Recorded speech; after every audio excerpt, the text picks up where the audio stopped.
I know, the track is bumpy and there's crap all over it. Over the last few weeks, this track has been flooded several times and there's all kinds of ripples of dirt all over it. But today was nice out. I needed to try this car out with the new dirt mods in it, and I wanted to try some new video stuff. So this is what came of it. And yes, it was all fun. This is the first time that I've had the Traxxas Late Model on my track with the first round of oval track mods that we did a little while ago. With all the rain we've had recently, this is the first time I've actually been on my track when it's really tacky.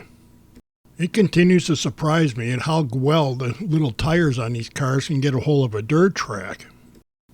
If the weather cooperates and the track dries out, I can get this thing out on the dry slick and see if all those chassis changes helped. It really is kind of hard to mess up the handling on a Traxxas chassis unless you make some really big, dumb changes. I've been there and done that, so I make small changes and practice a lot. One thing that never really changes with any dirt car is you get too happy with the gas, you're going to turn the thing around. On my track, it doesn't seem to matter a whole lot if you go high or go really high. You still got to be nice with the gas as you come off the corners.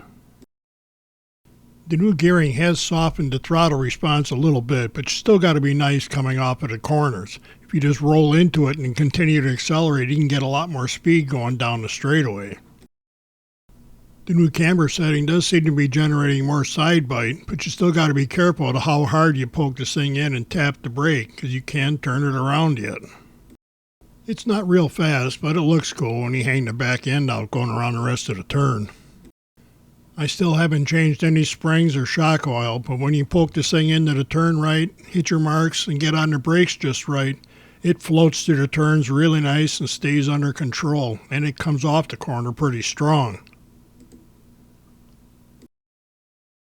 I was finding with the new settings, if I wait just a little bit longer to tap the brakes, rotate the car, and then roll on the gas, it gets through the corner even faster than it did before. I really don't want to change springs on here because right now, even with all the bumps, the car is handling them all really well.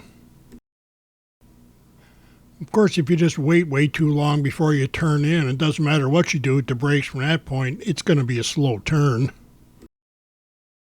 This way all the 10th scale spectators can read more of what's on the side of the car though, I guess.